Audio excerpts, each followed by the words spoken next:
respect the Buddha by reciting Namo Tassa 3 times. Namo Tassa Bhagavato Arahato Samma Sambuddhassa.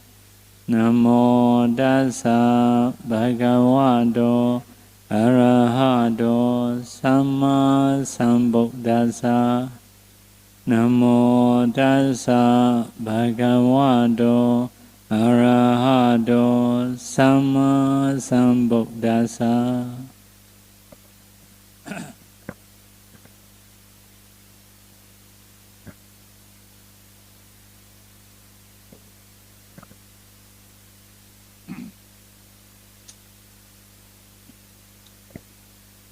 We are talking about 5 Indriya. Saddha and Panya is finished. Now we are go to Viriya. Jadi kemarin kita sedang membahas tentang 5 indriya ya, 5 daya pengendali. Kemarin kita membahas indriya sadha ataupun keyakinan dan juga panya ataupun kebijaksanaan. Sekarang kita akan membahas indriya yang ketiga yaitu wirya ataupun usaha.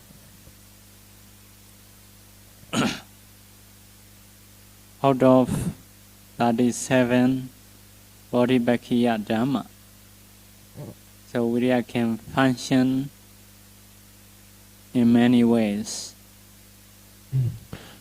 Jadi di antara 37 Bodhibhakya Dhamma ya, 37 sayap-sayap pencerahan, kita membahas dari berbagai sisi. For Samappadhana is Virya. What are for? To remove reason unwholesome, to prevent not to arise reason unwholesome,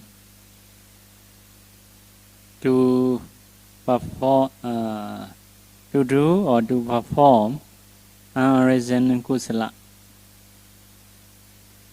to increase reason kusala. Jadi 4 samapadana itu yang di dalam 37 Bodhibhakya Dhamma itu disebut sebagai wirya ataupun usaha ya. Apa yang disebut 4 samapadana ataupun 4 usaha benar ini? Yang pertama adalah usaha untuk menghilangkan ataupun melenyapkan kondisi-kondisi ataupun hal-hal yang tidak bajik yang sudah muncul. Yang kedua adalah usaha untuk mencegah munculnya hal-hal yang tidak bajik, hal-hal yang akusala yang belum muncul. Yang ketiga adalah mencoba untuk memunculkan hal-hal yang bajik, hal-hal yang kusala yang belum muncul. Yang keempat adalah usaha untuk mempertahankan dan mengembangkan hal-hal bajik yang sudah muncul.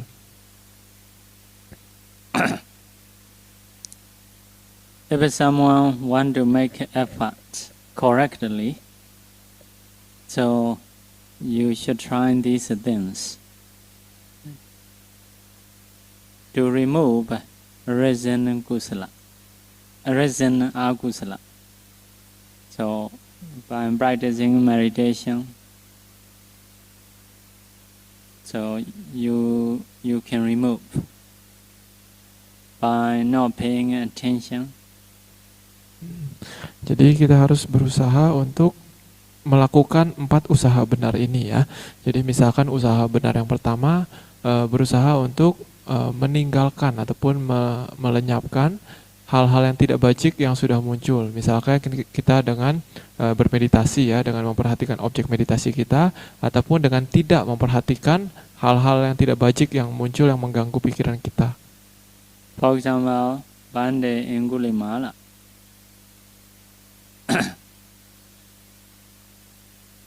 He has killed 1,000 people. So, but later he ordained as a bhikkhu, practice Dhamma, become Arahanta. So those karma, killing karma, not have a chance to produce a result. because as a arahanta, after passed away, no more life. Jadi contohnya seperti Bante Anggulimala ya. Kita mengetahui Bante Anggulimala sebelum ia ditahbis, dia itu telah membunuh ratusan orang ya. Jadi ketika dia ditahbis, dia itu berusaha untuk tidak memikirkan hal tersebut ya. Dia selalu berfokus terhadap objek meditasinya, sehingga hal-hal yang tidak bajik yang kama-kama lampaunya itu, yang dari hasil dari membunuh itu tidak memiliki kesempatan untuk muncul dan berbuah ya, hingga akhirnya dia mencapai tingkat kesucian arahat.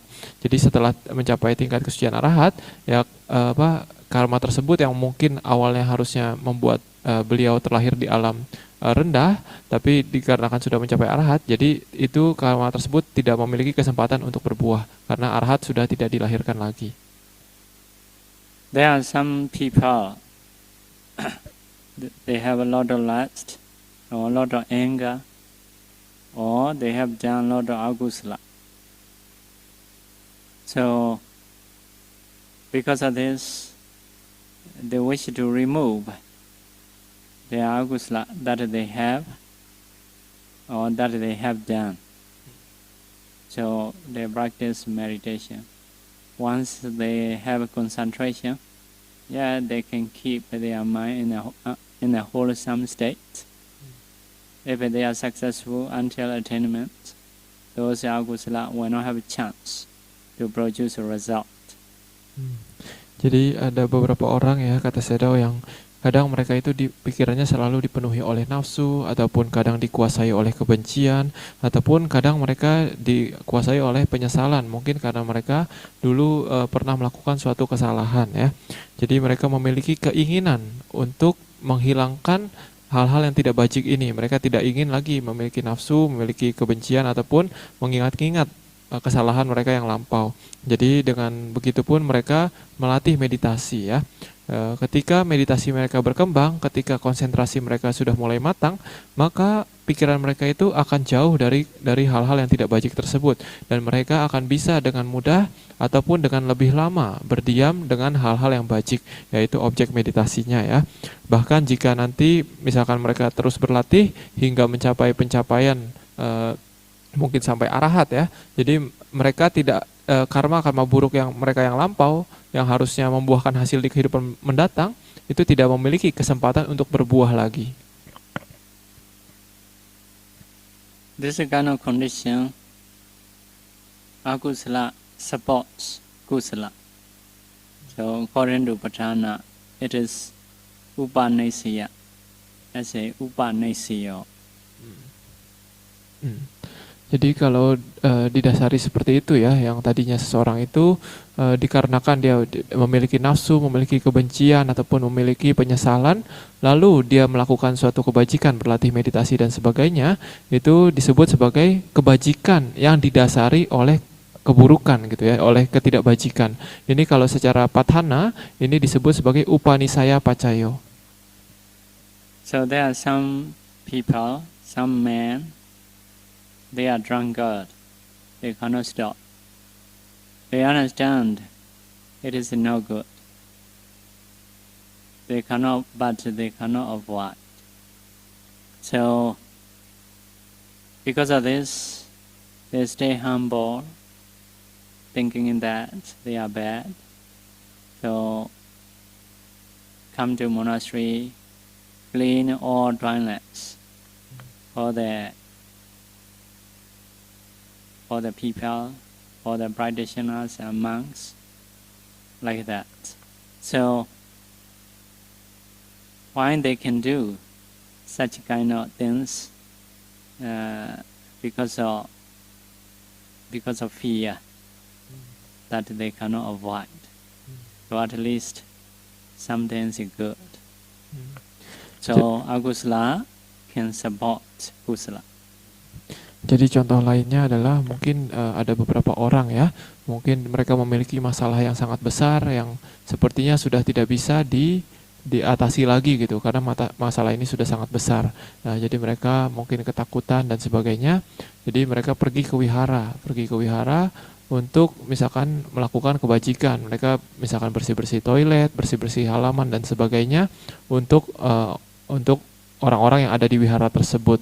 Jadi didasari karena mereka punya masalah tersebut, karena mereka takut akan akibat dari masalah tersebut, mereka melakukan kebajikan. Jadi ini adalah Upanisaya Pacaya yang tadi ya. Jadi karena ketidakbajikan mendukung seseorang melakukan kebajikan. So in the same way for the bhikkhus, they have many rules. Sometimes they have defilements. They happen to do evil or offense, committing offense. After that, they regret. They have to confess.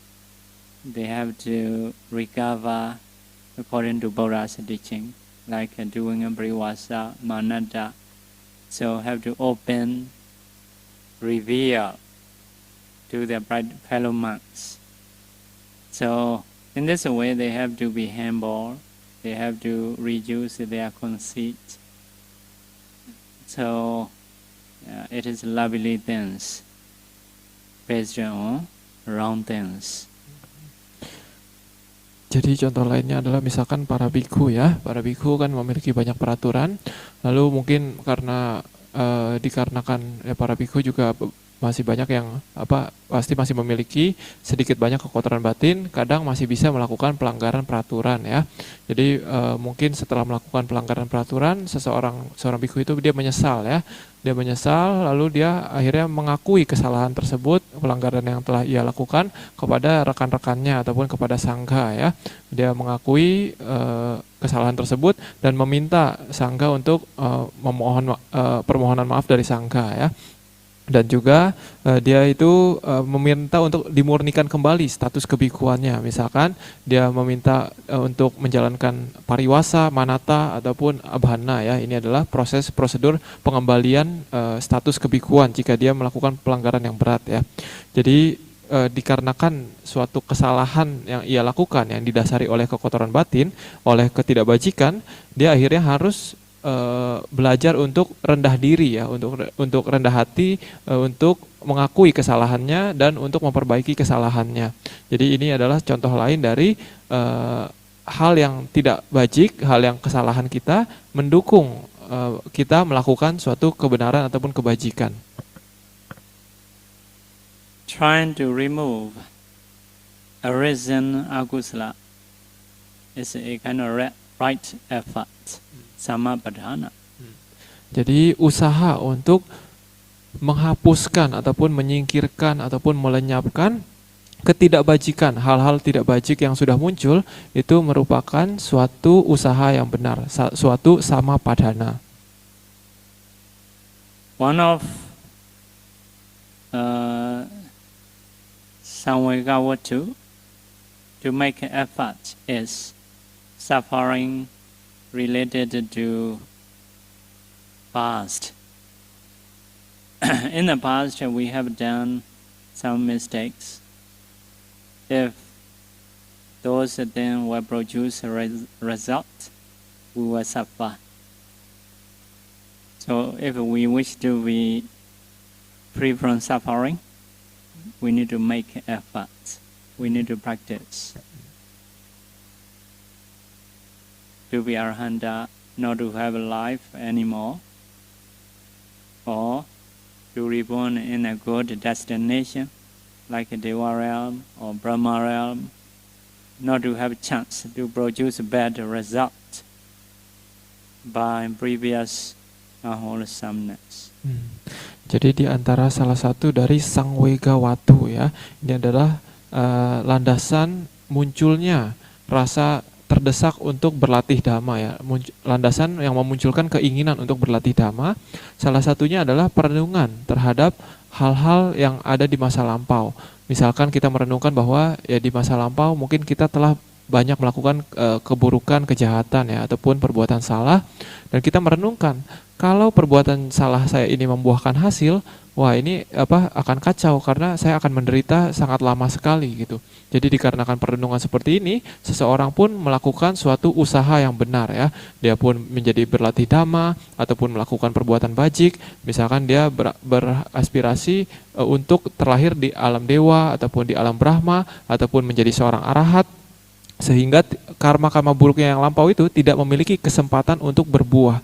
Nah, jadi usaha untuk melenyapkan keburukan yang lampau itu merupakan suatu usaha yang benar. There is some saying in the teaching, for example, some mistakes done by someone without intention, so it happens. So not purposely doing. So some group have done mistakes, someone pain, like that. So when they do mistakes, purposely or not, so sometimes no one wishing to harm you, but it happens. So in those times, the reason they usually say in the teaching is Vada Sewe So Doso. It is the fault of Vada, the fault of Sankaloripat. So as long as we are staying in the world, in the samsara, so bad result from time to time will come. So sometimes it is unavoidable. So the reason which you usually say is Vada Sewe So Doso. It is the fault of Vada, Sankaloripat. Jadi kadang ada orang ya yang merasa bahwa saya tidak berbuat salah ya, saya orang baik-baik, tapi kenapa tiba-tiba saya diserang orang ataupun mengalami kesialan dan sebagainya. Di dalam ajaran kita di suatu bagian itu ada suatu kalimat yang disebut Wata Sewe Sodoso ya. Wata Sewe Sodoso ini artinya adalah kadang hal ini merupakan kesalahan dari lingkaran kelahiran dan kematian. Maksudnya apa? Maksudnya ya selama kita masih berada di dalam lingkaran samsara ini, maka dari waktu ke waktu, karma buruk kita yang pernah kita lakukan di masa lampau, yang mungkin kita sudah lupa, entah di kehidupan kapan, itu tetap akan terus memiliki kesempatan untuk berbuah.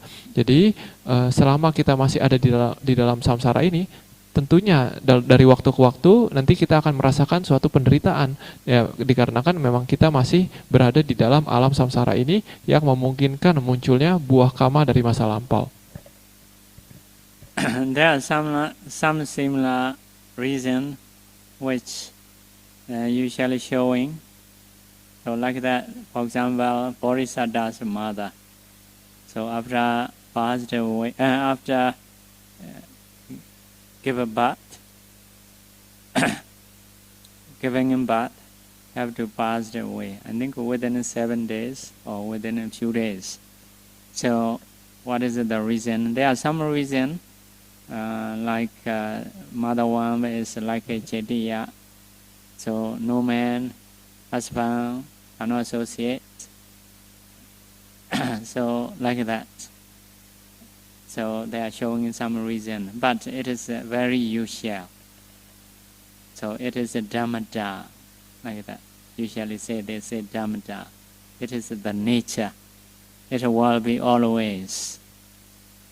Will be always. So yeah, there are something you cannot find a special reason, but it is a dhammata. It is the nature. So in the same way, sometimes if how much you do carefully, sometimes we may have a bad result, bad experience, because of unknown reason in the past what we have done. So it will come from time to time. So we cannot know the reason why I have to suffer. So other time, the way they say is, Buddha say we saw doso. This is the fault of Buddha. Or this is the Dhammata. Another way is a bit similar, showing, saying way about the reason. Jadi contoh lainnya mungkin seperti ibu dari sang bodhisatta kita ya, Ratu Mahamaya ya. Jadi setiap ibu dari seorang bodhisatta di kehidupan terakhirnya itu ya setelah melahirkan sang bodhisatta, dalam beberapa hari si ibu tersebut pasti akan meninggal dunia ya. Ini dikarenakan memang sudah sifat alami dari semua ibu dari seorang bodhisatta ya. Jadi dikatakan sebagai dhammata. Nah, itu maksudnya adalah memang pasti akan seperti itu gitu. Itu sudah terjadi berkali-kali dan akan selalu seperti itu. Itu sifat alaminya seperti itu. Jadi walaupun kadang seseorang itu mengatakan, oh ini dikarenakan rahim seorang ibu dari bodhisatta itu layaknya seperti Cetya, sangat murni dan sebagainya. Tapi pada akhirnya alasan utamanya kenapa sang ibu itu bisa meninggal, ya karena memang sifat alami dari semua ibu bodhisatta akan meninggal dalam waktu dekat setelah melahirkan sang bodhisatta. Ini kita sebut sebagai dhammata, sifat alaminya. Begitu juga selama kita masih di dalam samsara, selama kita masih di dalam samsara, entah sebaik apapun, sehati-hati apapun kita berjalan, kita melakukan sesuatu, kadang kita tetap bisa mendapatkan kesialan ataupun ketidakberuntungan dari waktu ke waktu ya. Ini ya karena di masa lampau kita pernah melakukan suatu keburukan. Mungkin kita sudah lupa entah di kehidupan yang mana ataupun dari berapa ratus kehidupan yang lampau kita tidak mengetahui, tapi kita bisa mengatakan bahwa memang sifat alami samsara ataupun kehidupan seperti itu. Bisa muncul karma yang baik, bisa muncul buah karma yang buruk. Jadi ini juga berhubungan dengan yang tadi yang disebut sebagai wata sewe sodoso ya. Jadi memang itulah sifat alaminya ataupun kesalahan ataupun cacat dari lingkaran kelahiran dan kematian. Bisa muncul akibat perbuatan buruk kapan saja gitu. Jadi ini hampir sama seperti dhammata itu, sifat alaminya memang seperti itu.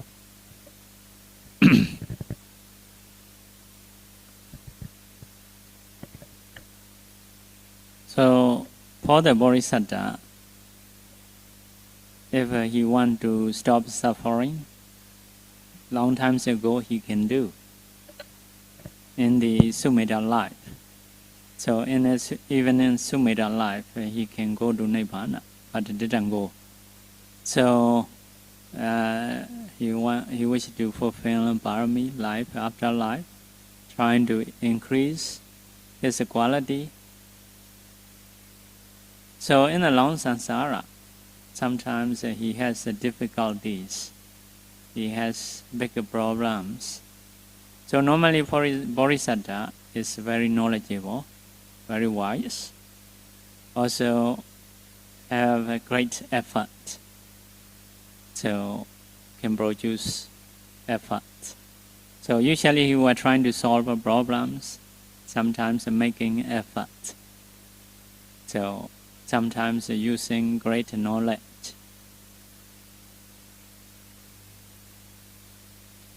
So sometimes saying truth, sometimes sending metta. So in this way, he can solve many problems. But sometimes problem is bigger than his ability. So no way to solve. So at that time, how he usually stay is reflecting Loka Dhamma. So there are 8 types of Loka Dhamma: Labo alabo, gain and lose, Yaso ayaso, many followers and lonely, Nindam Pasana, being blamed and being praised, Sukha and Dukkha, happiness and suffering. So whoever stay in the world, these things will encounter from time to time. So, so if we cannot find the way, so if a bodhisattva cannot find the way to solve, so by reflecting Loka Dhamma, whoever stay in the world will encounter this kind of conditions. So just by reflecting, just trying to calm down his mind. So like that, wise people, if there is a way to solve problems, we were trying to solve a problem. But if there is no way, so just trying to calm down our mind. It is Loka Dhamma.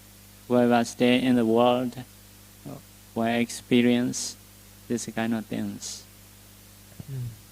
Ya, jadi kalau untuk Buddha kita ya, Buddha Gautama, kalau sebenarnya beliau ingin mencapai kebudahan pencapaian arahat dari waktu-waktu lampau, ya beliau sudah bisa sebenarnya ketika di zaman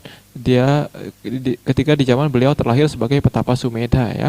Tapi dikarenakan Petapa Sumedha ini memilih jalan lain ya, memilih memutuskan untuk mengumpulkan parami ya dari kehidupan ke kehidupan demi mencapai pencerahan sempurna, maka beliau harus terjun lagi di dalam samsara ini ya, dari kehidupan ke kehidupan mengumpulkan parami. Dan di kehidupan demi kehidupan tersebut, beliau juga menemukan banyak masalah ya. Jadi menemukan banyak masalah, dan beliau dikarenakan kebijaksanaannya yang besar ya, jadi selalu bisa mencari cara untuk mengatasi masalah tersebut. Kadang caranya adalah dengan mengarahkan usaha, kadang caranya adalah dengan kebijaksanaan, kadang caranya adalah dengan mengucapkan syair kebenaran, kadang caranya adalah dengan menyebarkan cinta kasih dan sebagainya. Tapi selama di samsara, tentu ada juga beberapa kali bodhisatta kita menemui masalah yang jauh lebih besar dari kemampuannya ya. Jadi pada saat itu seolah-olah tidak ada jalan keluar dari masalah tersebut. Jadi biasanya pada saat itu apa yang dilakukan oleh bodhisatta? Biasanya bodhisatta akan melakukan perenungan terhadap 8 kondisi duniawi ya, yaitu apa 8 kondisi duniawi? Pertama adalah untung dan rugi, laba alaba ya. Yang kedua adalah terkenal tidak terkenal, yasa ayasa. Yang ketiga, yang pasangan yang ketiga adalah ninda pasangsa, ataupun dicela ataupun dipuji. Yang pasangan keempat adalah sukha dukkha, bahagia ataupun menderita. Jadi bodhisatta akan merenungkan 4 pasang kondisi duniawi ini ya. Jadi beliau merenungkan bahwa semua orang, semua makhluk yang terlahir di dunia yang masih memiliki kehidupan, pasti dari waktu ke waktu akan menemukan perubahan dan kondisi-kondisi duniawi seperti ini. Jadi dengan merenungkan seperti itu, bodhisatta akan bisa untuk tetap tenang menghadapi masalah yang sangat besar tersebut. Jadi demikian juga saya sudah mengatakan, hendaknya orang-orang bijaksana ya, ketika menemukan masalah, merenungkan seperti itu. Kalau memang bisa ditemukan solusi dari masalah tersebut, ya hendaknya orang bijaksana berusaha untuk melakukan usaha tersebut. Tetapi kalau memang sudah berusaha, sudah mencari cara sana sini, tapi masalah tersebut belum bisa diselesaikan, ya pada saat itu kita hendaknya merenungkan bahwa memang semua orang yang terlahir di dunia ini, suka atau tidak suka, cepat atau lambat, ya pasti akan bertemu dengan 8 kondisi duniawi ini. Jadi dengan merenungkan seperti itu, pikiran orang bijaksana akan bisa tenang ya, tetap tenang ketika menghadapi masalah walaupun pada saat itu ya belum ketemu solusinya ya. Jadi perenungan terhadap 8 kondisi duniawi ini adalah penting bagi kita untuk menghadapi masalah.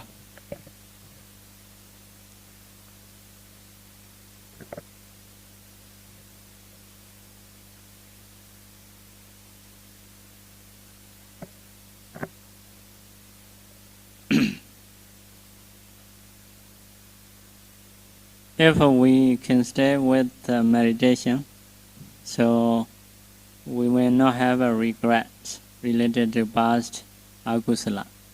So past akusala is akusala, but sometimes by thinking back, we have a regret.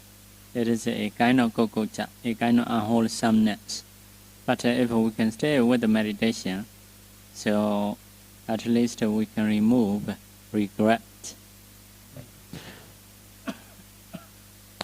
Ya, jadi kalau seseorang itu bisa berdiam dengan objek meditasinya, maka pada saat itu pikirannya akan terbebas dari yang namanya penyesalan ya terhadap mungkin hal-hal kesalahan yang pernah ia lakukan di masa lampau ya. Jadi dia akan pada saat itu akan terbebas dari rasa penyesalan. Dia akan bisa merenungkan bahwa ya memang yang dulu yang dilakukan itu salah. Itu adalah suatu kesalahan, suatu perbuatan yang tidak baik. Tapi ya sudah itu sudah lewat gitu. Kalau kita memikirkan dan menyesalinya terus-menerus, maka ya itu kita sedang membuat ketidakbajikan yang baru gitu. Maka dari itu dengan merenungkan seperti itu, seseorang itu berdiam dengan objek meditasinya dan terbebas dari rasa penyesalan.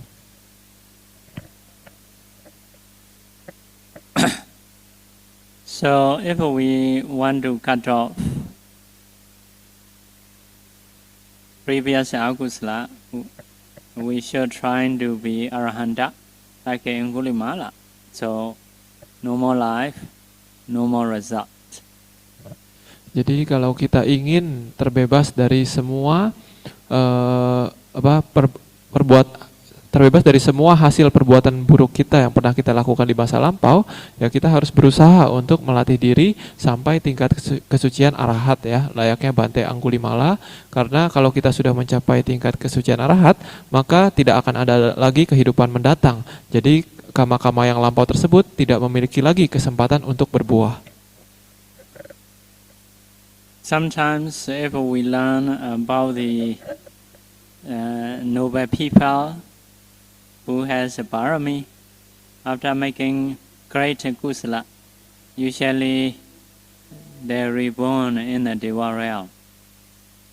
So, as a good destination, it is akusala karma cannot produce result. So, from the good destination, some go to Nibbana. For example, like the king of Deva. So he passed away in the Buddha time, reborn as a king of Deva again. So after passed away this time, he will come to human world as a Sakadaka. After that will be Sakadagami person. So after that will go up again to the Deva realm. So king of Deva again. So will be Nagami.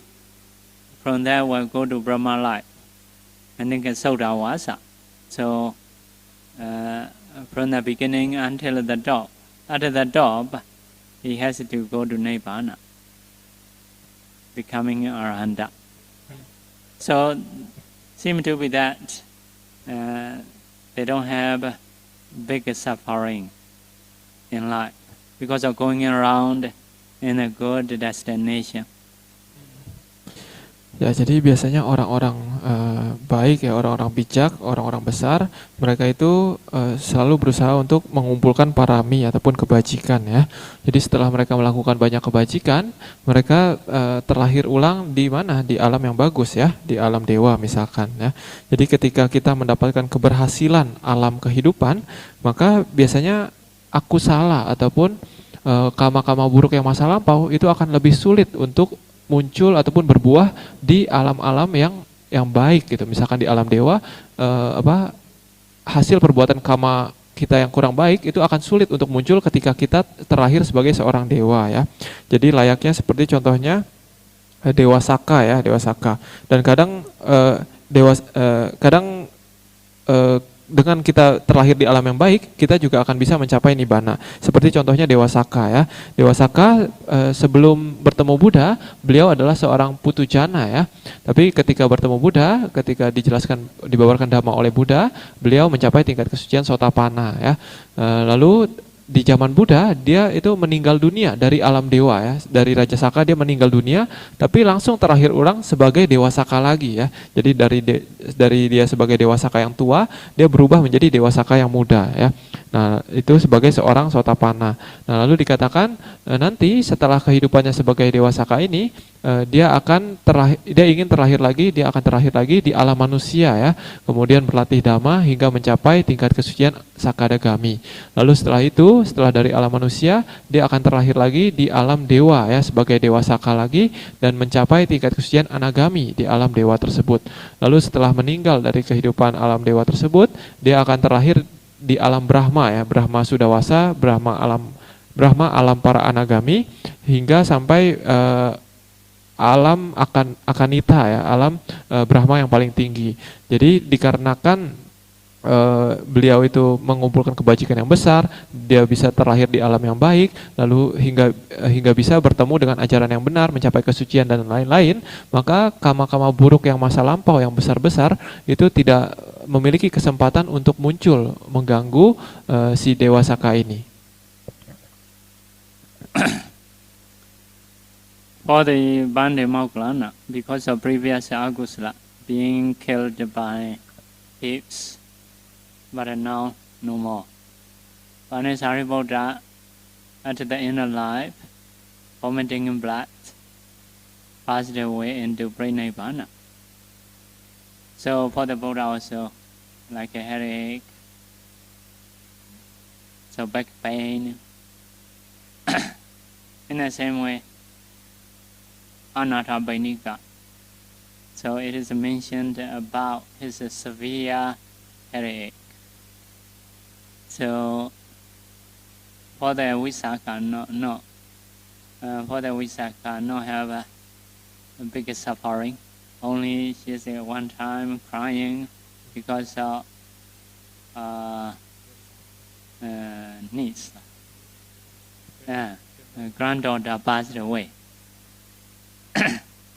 Like that, even those people who has a lot of kusala, some have to be suffered. But now they trying to get attainment. Now they are in Deva realm with many sensualities. So our brother will go to Brahma realm, enjoying in a good destination. They will go to Nirvana. So they can remove their arisen akusala. Ya, jadi contoh lainnya adalah Bante Mahamoggallana ya, dikarenakan suatu keburukan, suatu kesalahan yang ia lakukan di masa lampau ya. Jadi di kehidupan terakhirnya beliau itu sebelum meninggal itu ya beliau dipukuli ya, dihajar habis-habisan oleh para sekelompok pencuri, sekelompok begal gitu ya. Jadi dikarenakan kama buruknya di masa lampau, tapi setelah itu beliau parinibbana dan sudah selesai ya perjalanannya. Lalu Bante Sariputta juga seperti itu, walaupun sudah mencapai tingkat kesucian arahat, tapi sebelum parinibbana beliau itu harus menderita muntah darah dan sebagainya ya. Lalu Buddha juga seperti itu ya, Buddha walaupun sudah mencapai tingkat kesucian seorang Buddha, tapi di akhir-akhir kehidupannya Buddha juga kadang masih merasakan sakit kepala ataupun sakit punggung dan sebagainya, dikarenakan kama yang Buddha lakukan ketika masih menjadi seorang bodhisatta ataupun masih di dalam alam samsara ya. Dan juga contoh lainnya seperti Anathapindika. Anathapindika walaupun sudah mencapai tingkat kesucian Sotapanna ya, tapi tetap kadang masih mengalami sakit kepala ya sebelum ia meninggal. Kalau untuk Wisakha, Daika Wisakha walaupun tidak memiliki penyakit yang besar ataupun bagaimana, tapi beliau juga masih menangis ya, waktu itu menangis dikarenakan ada cucu kesayangannya yang meninggal ya.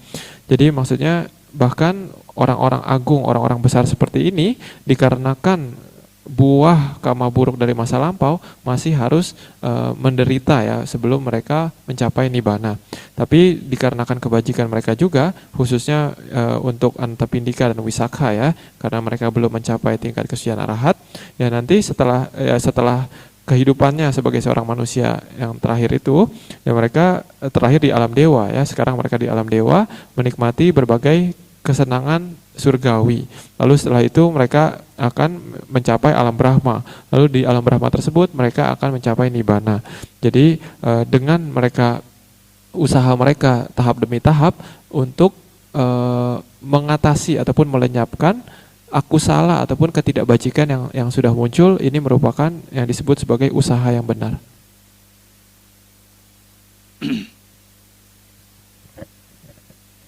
So to remove arisen and akusala is the right effort. Another thing is to prevent, not to have arisen akusala. So in the long samsara, every akusala we have done, according to Namadagga Sutta, even in killing a mother, father, taking others' wife, etc.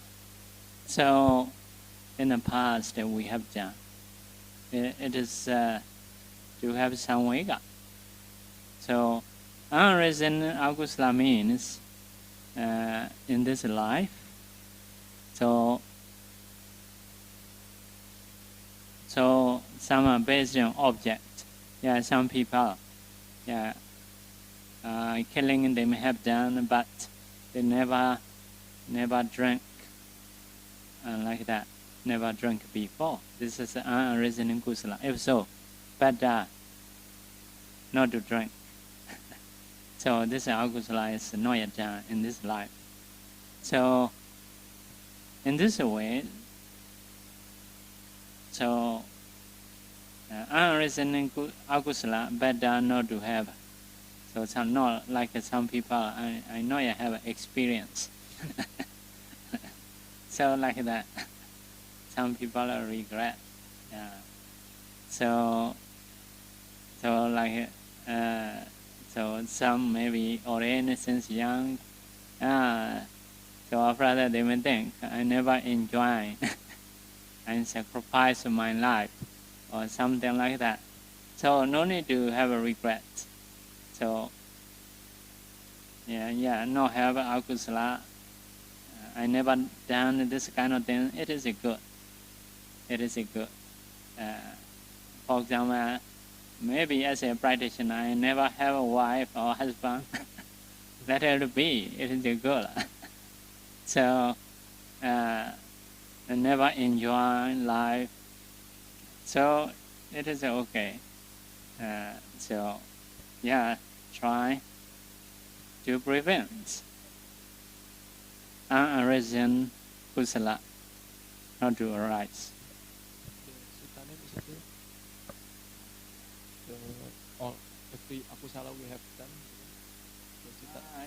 So we have done. You may read Namadagga Sanyutta. Namadagga Sanyutta. Ya, jadi usaha untuk melenyapkan ataupun menghilangkan hal-hal buruk yang sudah muncul itu merupakan suatu usaha yang benar. Lalu usaha benar yang kedua adalah usaha untuk mencegah munculnya keburukan-keburukan yang belum muncul, ya. Jadi dikatakan di dalam Anamatagga Sangyutta, ya, di dalam Sangyutta Nikaya, Buddha mengatakan bahwa kita selama di dalam samsara ini, semua aku salah, semua keburukan, semua kejahatan itu sudah pernah kita lakukan, tapi mungkin kita lupa saja, ya. Entah membunuh ayah, membunuh ibu, ataupun selingkuh dengan istri orang lain, suami orang lain, itu sudah pernah semua kita lakukan gitu. Jadi dengan mengetahui hal ini, harusnya kita memiliki sangwega, memiliki rasa terdesak untuk berlatih dhamma gitu. Karena kapan saja hasil dari perbuatan kama ini bisa muncul di dalam kehidupan kita, ya. Jadi kadang beberapa orang mungkin sudah melakukan beberapa kesalahan, misalkan dia sudah pernah membunuh, tapi kita bisa merenungkan bahwa walaupun dia sudah melakukan suatu kesalahan, tapi mungkin juga dia belum melakukan kesalahan yang lain. Misalkan walaupun dia suka membunuh, tapi dia tidak suka minum-minuman keras gitu, ya.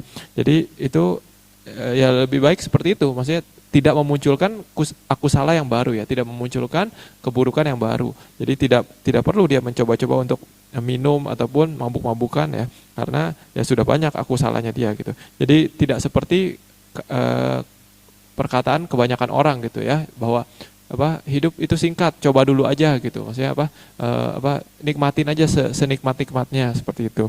Kadang orang yang seperti itu dia malah terjerumus dalam nafsu, ya, terikat oleh nafsu dan akhirnya melakukan hal-hal yang membuat munculnya penyesalan gitu.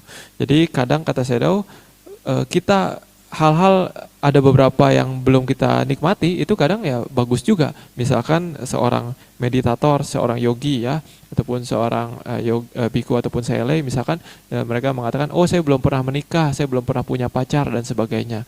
Ya kadang ya bagus juga gitu. Jadi kita tidak perlu memiliki penyesalan karena kita terlibat oleh nafsu ataupun melakukan kesalahan ini dan itu gitu ya. Jadi intinya adalah usaha benar yang kedua adalah untuk mencegah munculnya ketidakbajikan yang belum muncul ataupun yang belum pernah kita lakukan.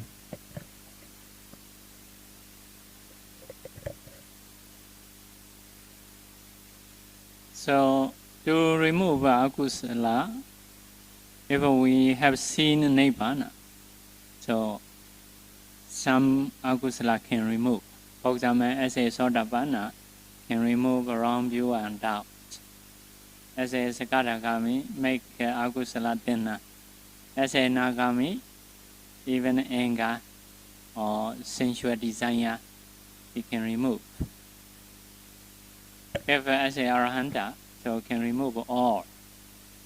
So by seeing Nibbana, we can remove akusala.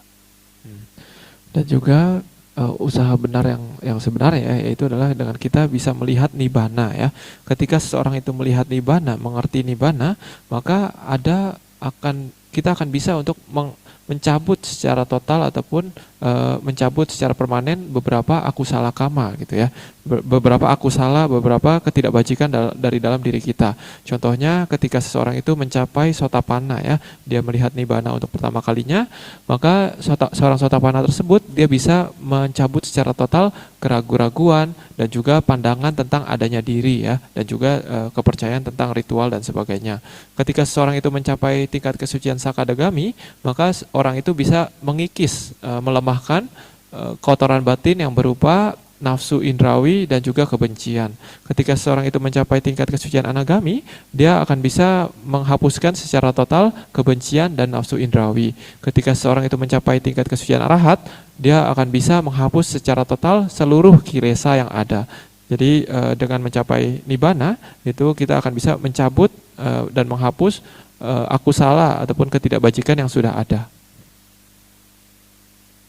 By practicing, if you have jhana, so you can forget previous akusala, because you can stay all the time with the object. You can be peaceful in the present life. So jhana akusala is very strong. So it is a guru karma in the good side. If someone have this akusala, the other akusala not have a chance to produce next life. So, if you maintain this jhana, so we're reborn in the Brahma realm. So, as a Brahma, no disease, no accident, no one gets angry in this realm, because they are not dependent on sensualities. Their cause is meditation, practicing in samatha. So, their cause is making by mind, not depending on properties. So they don't have attachment too much to the sensualities. So nobody fighting, nobody get angry. So life is quite safe, although you have done some akusala. So in the Brahman life, not have a chance to produce a result. Jadi kalau kita berlatih ya di kehidupan ini, mungkin kita bisa mencapai jhana dan sebagainya. Ketika seseorang itu mencapai jhana, maka dia akan bisa melupakan untuk beberapa saat ya.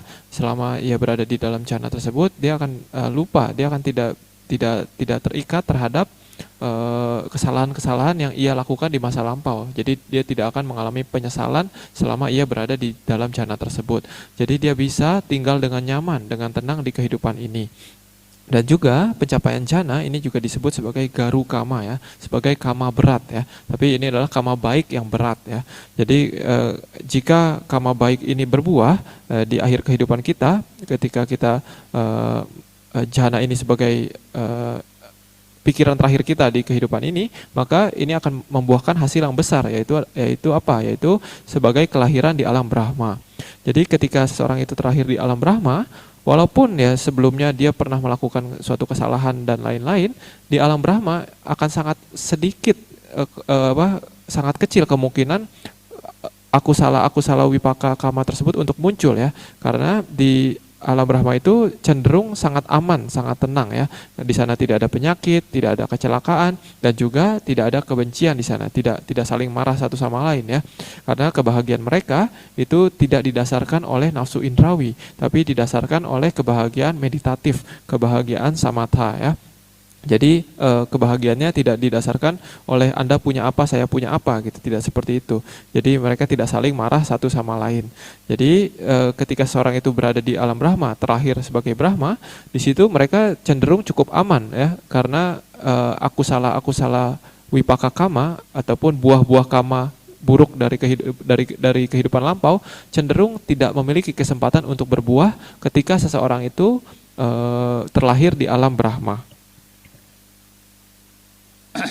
So all Brahmas are knowledgeable. So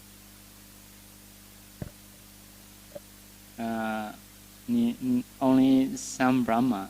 So Asinya Satta, it is another. But generally, all Brahmas are knowledgeable, or Adituka, three-rooted. So life is like the best. They have their own light. They are manomaya. Everything is mind-made. Just wish to do. So it will finish. So Andaleka Chara, flying in the sky, like that. So also Sayam Baba, they have their own light. Not dependent on some other light, like electricity or that. Because of this, Myanmar people should try more than others. So, yeah, it is not surprising, because even meditating in time, doing the goals of Brahma, so they have light. As a result, having light is not surprising. So, because of this, if we developed our good practice until gaining in jhana, so life is safe. So we'll be more brave to stay in life. Ya, jadi saya mengatakan seseorang yang terlahir di alam Brahma itu kebanyakan pasti adalah mereka terlahir sebagai orang yang memiliki kebijaksanaan ya, orang yang memiliki pengetahuan yang luas, kecuali mungkin untuk beberapa jenis Brahma seperti Asanya Satta ya, yang tidak memiliki persepsi ataupun tidak memiliki pikiran ya di alam Brahma tersebut. Jadi semua Brahma adalah makhluk yang tihetuka, yang memiliki 3 akar, dan juga mereka memiliki cahaya dari tubuh mereka sendiri ya, dan juga segala sesuatu di alam Brahma itu merupakan hasil ciptaan mereka. Jadi mereka mau apa bisa langsung terjadi gitu ya. Ini disebut manomaya. Ataupun mereka di sana juga kemana-mana itu bisa terbang ya. Jadi disebut sebagai antarika cara. Ataupun ada juga mereka itu yang memiliki cahaya sendiri ataupun sayapaba ya. Sayapaba itu mereka memiliki cahaya sendiri, jadi tidak bergantung kepada cahaya dari luar ataupun cahaya lampu dan sebagainya untuk menerangi diri mereka ataupun lingkungan sekitar mereka. Tidak seperti daerah-daerah yang kesulitan listrik ya, seperti di Myanmar kata saya ya, seperti itu. Jadi bagi orang yang memiliki jhana, yang memiliki cahaya dalam meditasi mereka, dan kemudian mereka terlahir di alam Brahma, ya cenderung hidup itu cenderung lebih aman ya dari gangguan munculnya akibat-akibat karma buruk di masa lampau.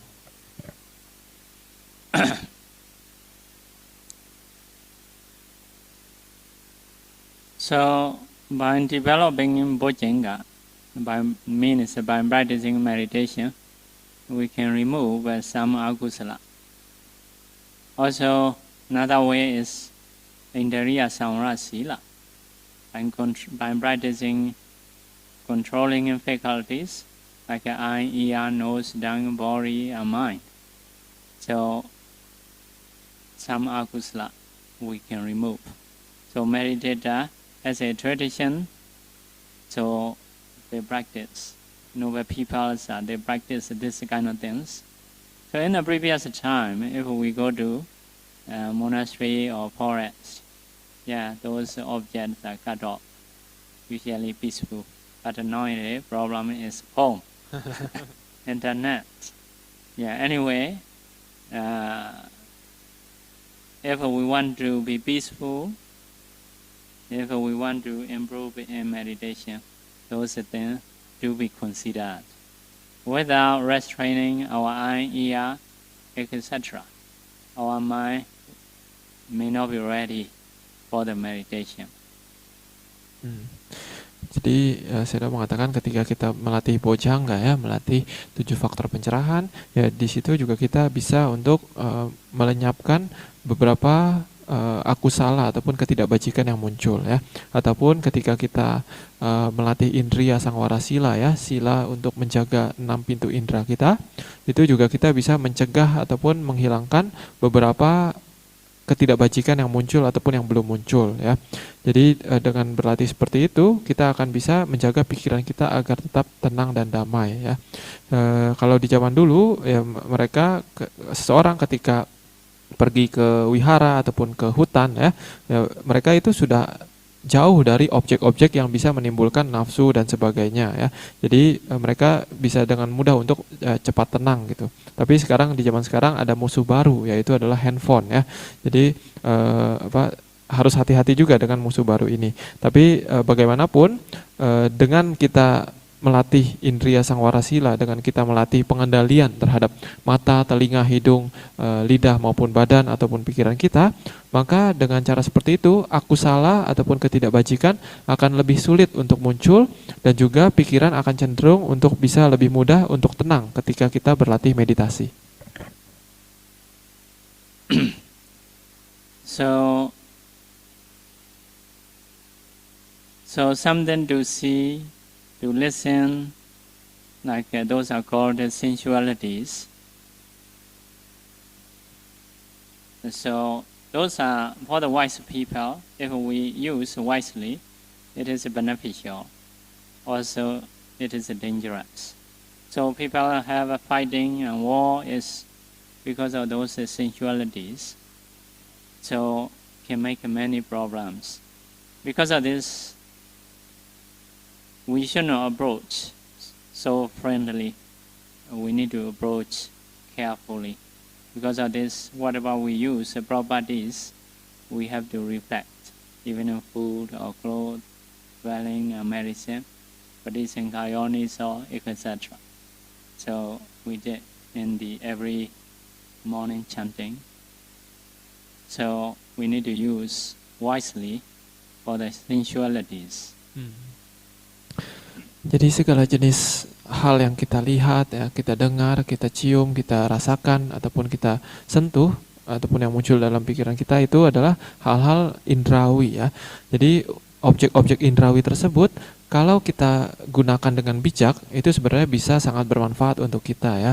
Tetapi kalau kita gunakan dengan tidak bijak, maka itu akan bisa menjadi sumber bahaya untuk kita. Karena kita tahu bahwa di dunia ini banyak orang berantem, berperang, dan bertikai, itu ya dikarenakan oleh objek-objek indrawi ini ya. Mereka berebut ini, berebut itu, dan sebagainya. Itu karena mereka menggunakan hal-hal tersebut secara tidak bijaksana. Jadi kalau kita adalah orang yang bijaksana, hendaknya objek apapun ataupun barang-barang apapun yang kita gunakan, kita hendaknya selalu merenungkan itu dengan secara bijaksana. Layaknya seperti kita setiap pagi kita merenungkan kan, misalkan kita merenungkan secara bijaksana kenapa kita menggunakan pakaian, kenapa kita menggunakan makanan, kenapa kita menggunakan tempat tinggal, kenapa kita menggunakan obat-obatan dan sebagainya. Jadi kita hendaknya merenungkan seperti itu, merenungkan dengan bijak segala hal indrawi yang kita gunakan atau kita lakukan agar tidak muncul bahaya bagi diri kita. So in the Buddha time, there is one Bhante. So he has new clothes offered by his sister. So not wearing, he passed away. So because of attachment to the rope, so he reborn as a lice flies or mice. Yeah, they kind of insects staying in the cloth. So if a bhikkhu passes away, the properties belong to Sangha, need to share, like that. But the Buddha asked the bhikkhus to wait for 7 days, because the lice is there, attaching into the cloth. If a bhikkhu shares this cloth, so he may not be happy. So like that, yeah, property given by his sister is for the benefit of brothers, but sometimes it is dangerous. So because of this, whenever we associate with the properties and gains, so we need to approach carefully. So some of them we will cut off totally, like not using, but some cannot cut off. We still have to associate, but we have to approach by reflecting like a Bodhisankayoniso. Jadi ada sebuah cerita ya di zaman Buddha, ada seorang bhikkhu ya. Jadi bhikkhu ini dia menerima dana jubah ya dari kakak perempuannya ya. Nah, tapi sebelum si bhikkhu ini sempat memakai jubah baru tersebut, beliau itu meninggal ya. Meninggal dengan pikiran kemelekatan terhadap jubah baru tersebut. Akhirnya beliau ketika meninggal langsung terlahir ulang sebagai seekor kutu ya, seekor kutu di jubah baru tersebut. Nah, biasanya ketika seorang bhikkhu meninggal, segala kepemilikan dari bhikkhu tersebut jatuh kepada sangga ya, dan nanti akan dibagikan oleh sangga kepada para bhikkhu yang masih hidup.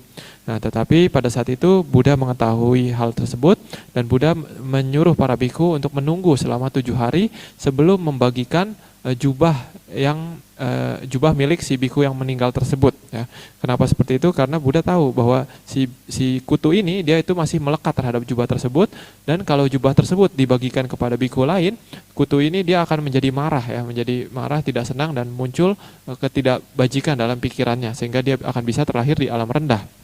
Tapi setelah 7 hari dia tidak akan lagi melekat terhadap jubah ini gitu. Jadi maksudnya adalah di sini jubah yang diberikan oleh si kakak perempuan dari si bhikkhu tersebut ya sebenarnya adalah hal yang bermanfaat ya, untuk seorang bhikkhu jubah adalah bermanfaat.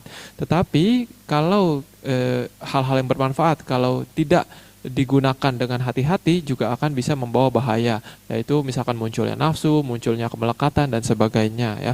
Jadi segala apapun properti, kepemilikan, dana atau apapun yang diberikan kepada kita, khususnya para bhikkhu ya, itu harus digunakan secara hati-hati ya. Jadi walaupun sesuatu yang terlihatnya secara sekilas bermanfaat, tapi kalau kita gunakan dengan secara salah, dengan pandangan yang salah, dengan nafsu ataupun dengan pikiran yang salah, ya itu akan bisa membawa bahaya bagi kita.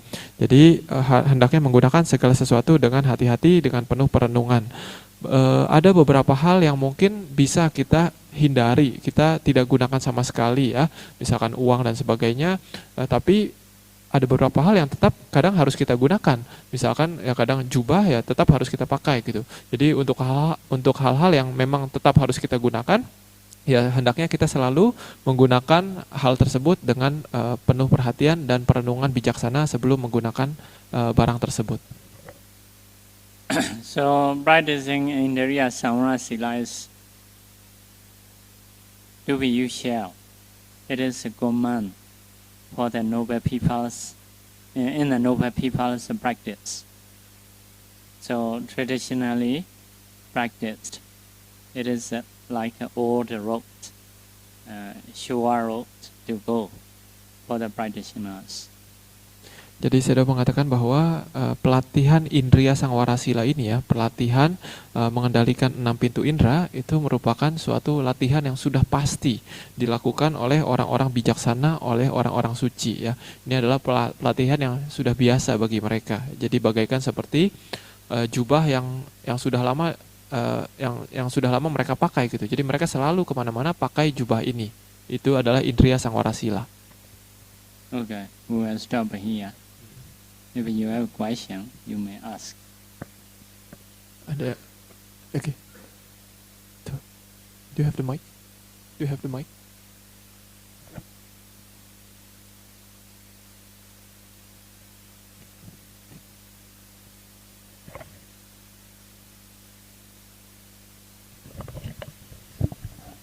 One name is Sayadaw.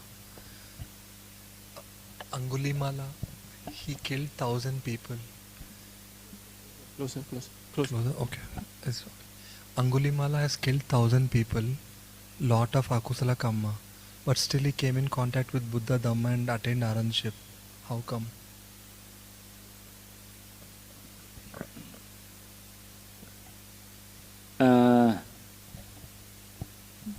Yeah, killing many people, it is a bad side. But he has a parami. He has a quality. So generally he has two kinds of habits. One thing is he is quite tough. I want to say tough, maybe, or a bit cruel, because he has been, demon, eating a human being. Also, he has been Bodhisattva, King Bodhisattva, eating human meat.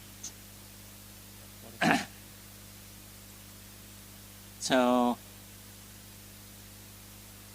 yeah, he has this kind of life. Quite, I want to say, quite tough. So his parami in the previous time is beginning of parami, like say great kusala. So he has done donation, food, rice with milk. So to the sangha, also offered like a kitchen things, like a firewood or eggs. To have a firewood. So also another thing is fire oven to make warm. So because of this, he is very strong, so very powerful. So once someone hear about him, Angulimala like that, like in a story, in the entertainment, so everyone ran away. So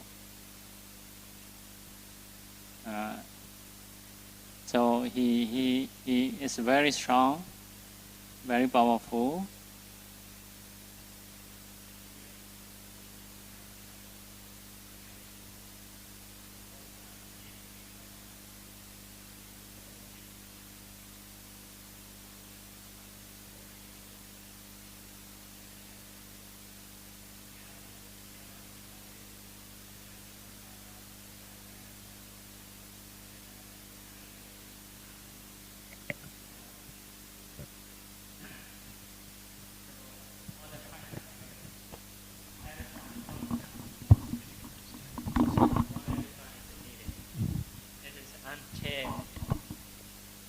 One elephant is needed, but there is one elephant, but untamed. So 499, 499 elephants are okay.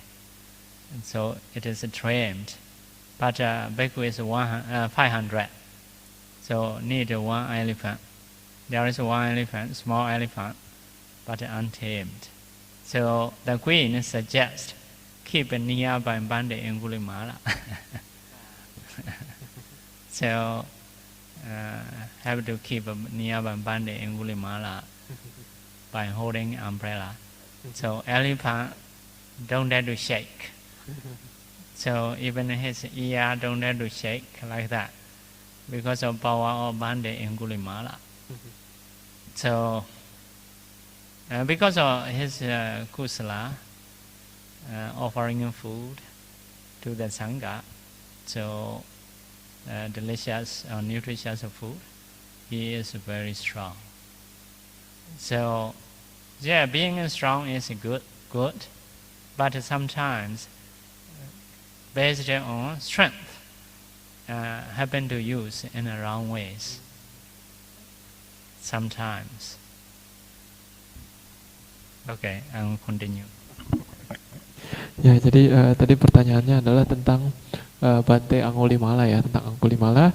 Kenapa walaupun beliau sebelum menjadi biku sudah membunuh banyak orang ya, ratusan orang. Tetapi kenapa dia masih bisa mencapai tingkat kesucian arahat ya? Jadi kata Sayadaw, ya ini dikarenakan walaupun dia telah melakukan banyak akusala di kehidupan tersebut ya sebagai pembunuh, tapi dia juga sudah mengumpulkan banyak berbagai macam parami di kehidupan lampau.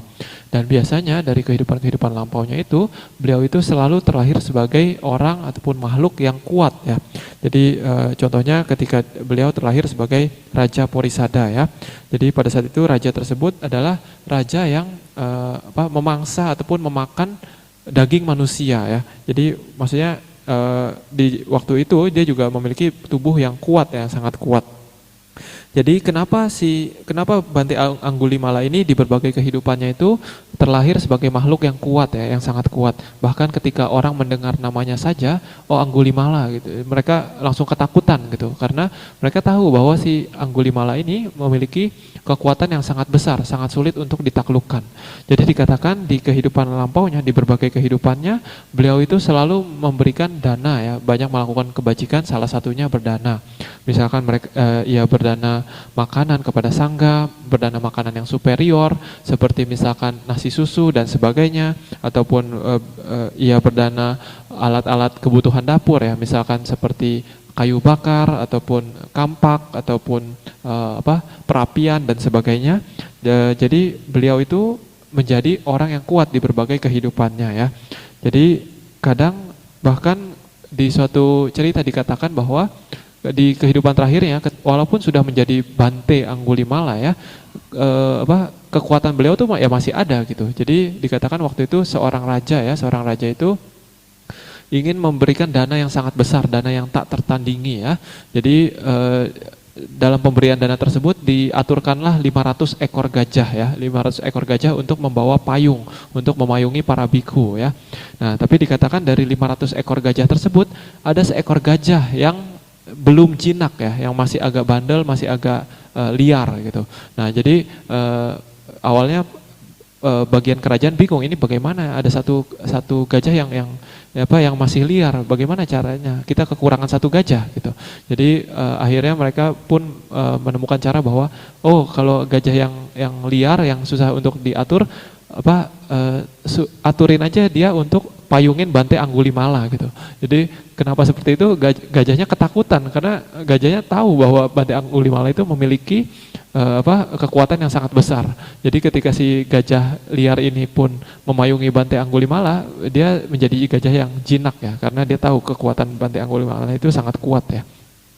Jadi walaupun di kehidupan lampaunya beliau sudah mengumpulkan banyak parami sehingga di berbagai kehidupan beliau itu menjadi orang yang kuat ya, tetapi kadang dikarenakan kekuatan, dikarenakan suatu kebajikan kekuatan ya, kadang seseorang itu bisa menyalahgunakan kekuatan tersebut. Nanti saya akan lanjutkan jawabannya.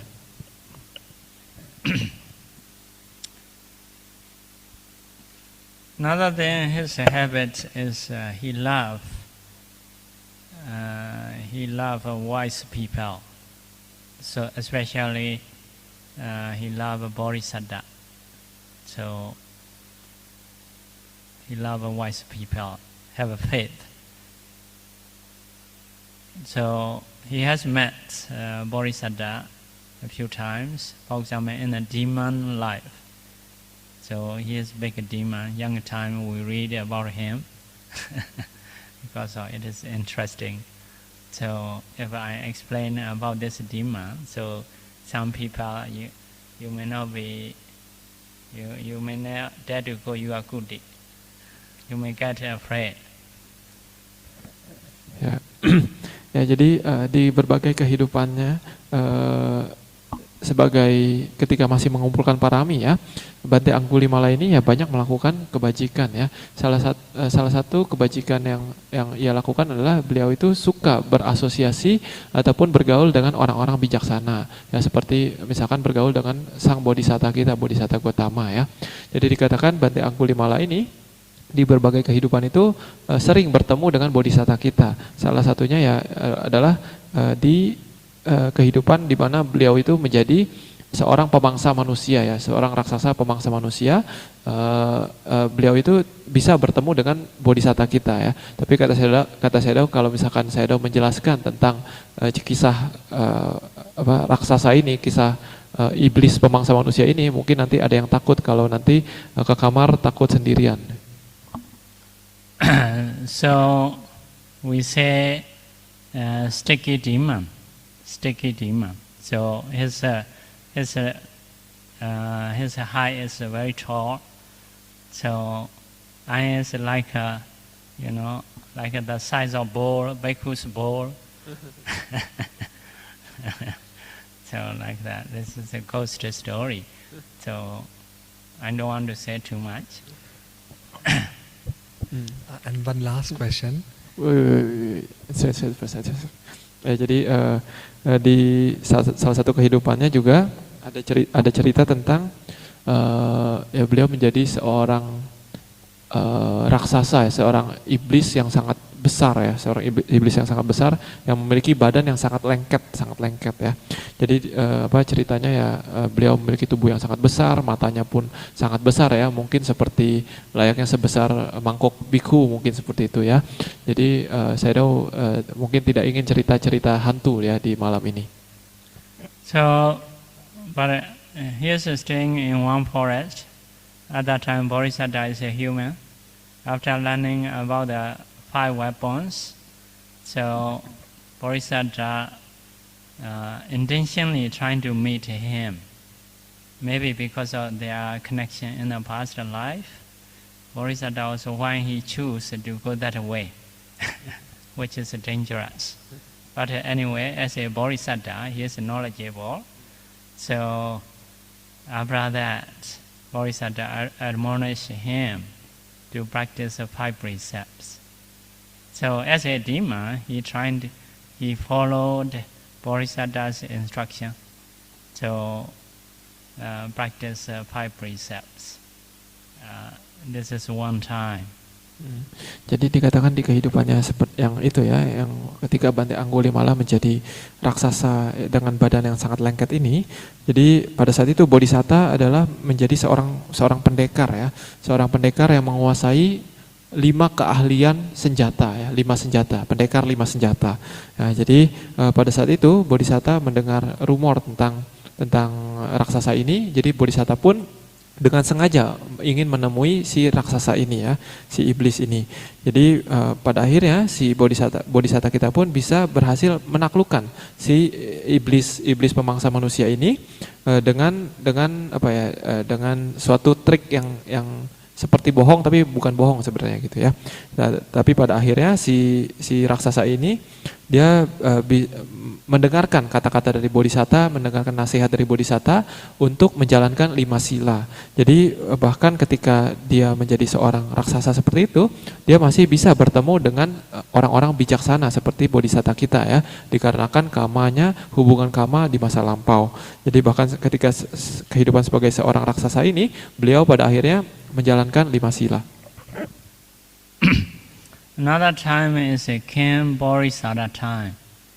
So King Bodhisattva time, so his habit is he cannot eat without meat. But one time, so the cook not have a meat to serve the king. So no choice. He has to no choice, or he arrange in the wrong way. So use a human meat, serve him. As a habit, he does do that. So later, so he killed many people, eat human meat. So later, the country, the people in the country trying to drive out him. So he has to relinquish kingship by holding one oven, knife, the cook. He has to go to forest. So in the forest, so one time he suffered, get injured in the foot. So he make a wish to cure his. He asked Banyan Tree Deva to cure his disease. if you cure my disease, I will puja with like 101 can. I will puja with the blood of many can to you. Ya, jadi itu adalah di salah satu kehidupannya ya. Lalu di kehidupan lain ketika Bante Anggulimala ini terlahir sebagai Raja Porisada ya. Jadi dikatakan pada saat itu Raja Porisada ini beliau itu terbiasa makan daging ya, selalu makan daging, tidak bisa makan tanpa daging. Lalu dikatakan suatu hari koki kerajaan ya, koki kerajaan bagian dapur kerajaan itu lupa untuk menyiapkan daging hewan ya. Jadi pada saat itu sang koki dia menyiapkan secara diam-diam menyiapkan daging manusia ya untuk dipersembahkan kepada raja ya. Nah, tapi setelah dipersembahkan raja menjadi suka terhadap daging manusia tersebut. Jadi setiap hari raja inginnya makan daging tersebut gitu ya. Jadi pada saat itu ya banyak orang-orang yang dibunuh untuk dijadikan makanan untuk disantap oleh raja ya. Jadi setelah makin besar masalah ini rakyat pun komplain ya, rakyat pun marah dan rakyat pun mengusir sang raja ini ke hutan ya, mengusir sang raja dari tahta kerajaannya dan diusir ke hutan. Dia hanya membawa sebuah pisau ya, sebuah pisau dapur ke hutan tersebut. Jadi di hutan tersebut si raja tersebut kesulitan mendapatkan makanan ya dan mendapatkan banyak penderitaan. Lalu dia pun bertemu dengan seorang dewa pohon beringin ya, dewa pohon beringin. Jadi si raja ini meminta kepada dewa pohon beringin ini bahwa tolonglah saya, tolonglah kabulkan permintaan saya, tolonglah selamatkan saya dari penderitaan ini, tolonglah sembuhkan penyakit saya, tolonglah ya keluarkan saya dari penderitaan ini. Kalau Anda bisa mengabulkan permintaan saya ini, maka nanti saya akan mempersembahkan darah dari ratusan raja untuk Anda. So after that, his disease recovered itself, not because of help of Bayantri Deva, but anyway he thought it is helped by Bayantri Deva. So he has to catch. He catch many cans, but except Bodhisattva, because of Bodhisattva, he is a friend in the studying time. So. But Bayantri Deva doesn't like puja in this way. He didn't help anything. So Bayantri Deva used the method. If you want to puja me, why you don't catch Ken Sutta Soma Bodhisattva? So so at that time, so Ken Bodhisattva no choice. Has to catch Bodhisattva. Ya, jadi setelah meminta hal tersebut kepada dewa pohon beringin tersebut ya, sebenarnya pada saat itu dewa pohon beringin tidak melakukan apa-apa ya. Pada saat itu penyakitnya si raja tersebut sebenarnya sembuh dengan sendirinya, tapi si raja tersebut berpikir bahwa oh ini pasti akibat bantuan dari dewa pohon beringin tersebut. Jadi dia merasa bahwa oh berarti saya harus membayar dewa pohon beringin tersebut dengan persembahan yang sudah saya janjikan. Jadi si raja tersebut memburu berbagai raja ya, berbagai puluhan ratusan raja untuk dipersembahkan kepada dewa pohon beringin tersebut. Padahal sebenarnya dewa pohon beringin tersebut tidak menyukai persembahan tersebut, tidak meminta juga persembahan tersebut gitu ya. Nah, tapi di antara raja-raja yang diburu oleh Porisada ini, oleh si raja Porisada ini, hanya satu yang tidak bisa ia tangkap, yang tidak bisa ia buru, yaitu adalah Raja Sutasoma ya. Ini adalah Bodhisatta Gautama di kehidupan tersebut ya. Jadi waktu itu dewa pohon beringin pun mengetahui bahwa ini kemungkinan yang bisa menyadarkan si Raja Porisada ini hanyalah si Raja Sutasoma ini, karena dikatakan bahwa Raja Sutasoma dan Raja Porisada ini dulunya ketika kecil mereka adalah teman belajar bersama gitu ya. Jadi pada saat itu dewa pohon beringin pun mengatakan kepada si Raja Porisada ini untuk membuat dia sadar ya bahwa kalau kalau kamu ingin memberikan puja kepada saya, cobalah tangkap si Raja Sutasoma itu. Karena si Dewa Pohon Beringin ini mengetahui bahwa si Raja Sutasoma ini, Bodhisatta kita ini akan bisa menyadarkan si Raja Porisada ini. So, yeah, the answer will be long. Those are stories. So, but as to say Bodhisatta is very knowledgeable. So, make him to interest in Dhamma. So Bodhisatta make a condition to have chance to give a Dhamma talk to the Angulimala. So before talking, King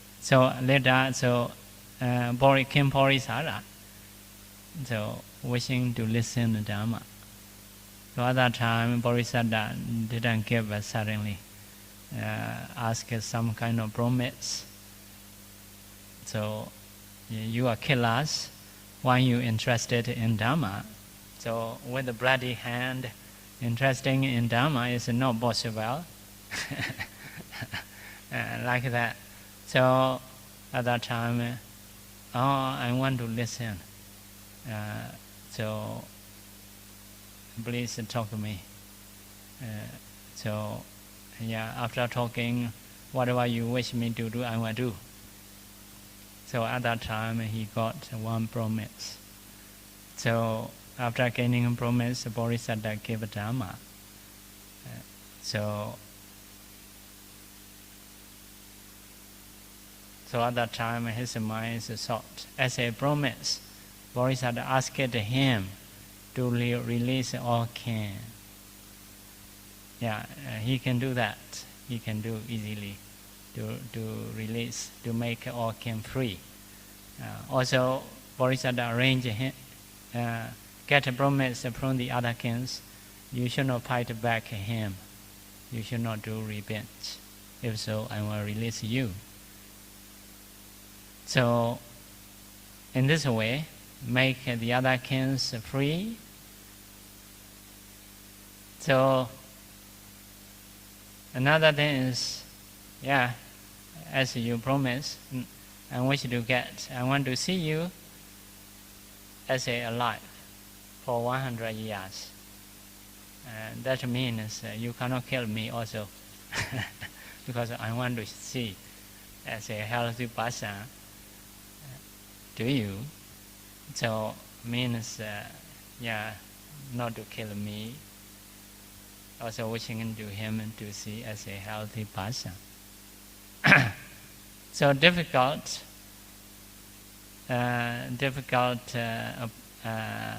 asking is not to eat human meat. Not to eat human meat anymore. It is difficult, something difficult to give for him. So at that time, Bodhisattva explained in many ways, apologized in many ways, not to ask about this, because I love too much about that. Even the country Varanasi, with many glories, many ladies and queens, many properties, and all relinquished for eating meat. Why you have to ask this thing? So, like that. But Bodhisattva also should not give up. This is a dangerous thing. Killing a human is not easy. Wishing to eat human meat is dangerous. So Bodhisattva also never give up. You give a promise me before listening to Dhamma. Why you hesitate to give that? So anyway, because of respect to Bodhisattva.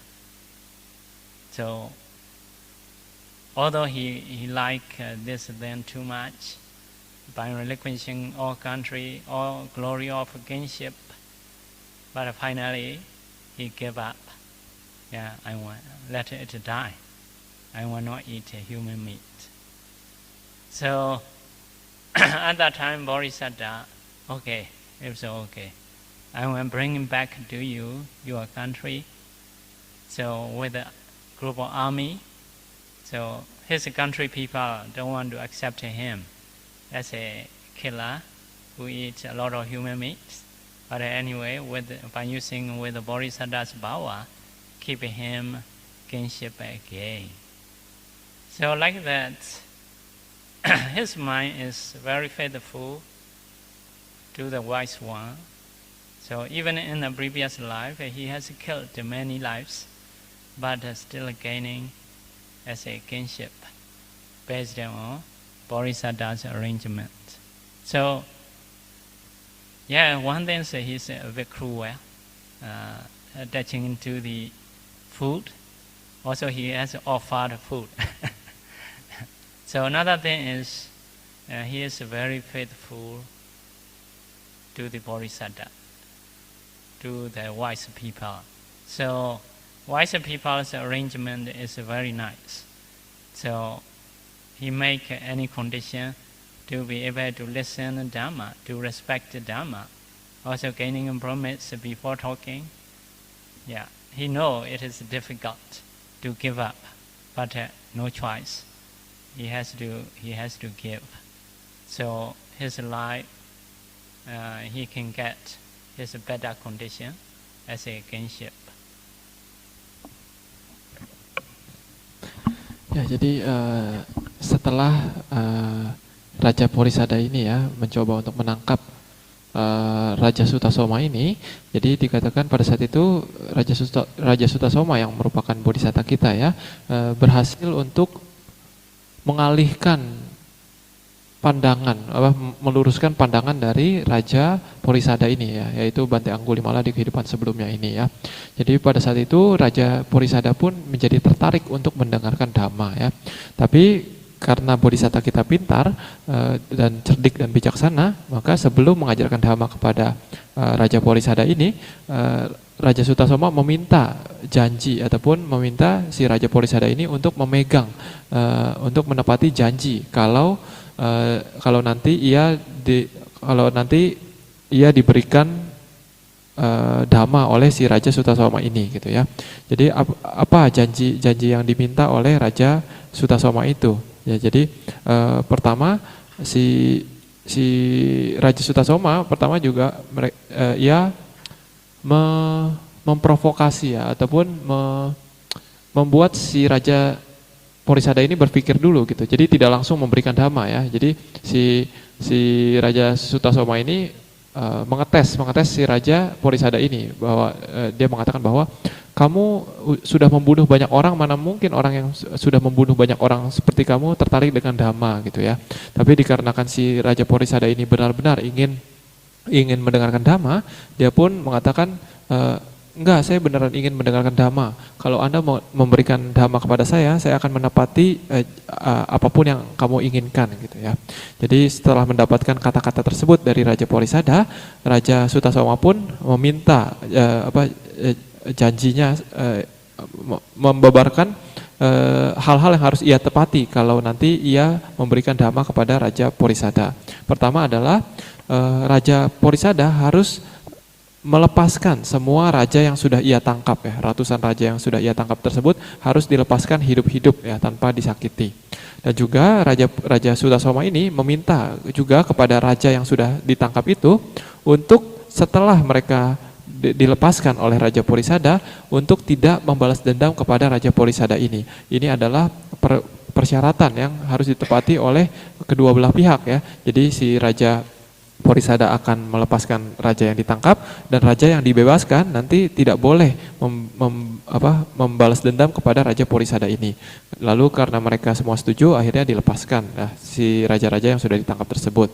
Dan juga Raja Sutasoma meminta bahwa kalau nanti saya membabarkan Dhamma, Anda tidak boleh membunuh saya, Anda tidak boleh menangkap dan membunuh saya ya, karena saya ingin melihat Anda hidup sampai 100 tahun gitu. Jadi ini adalah cara cerdas. Jadi maksudnya adalah jadi si Raja Sutasoma ini harus hidup ya untuk bisa melihat si Raja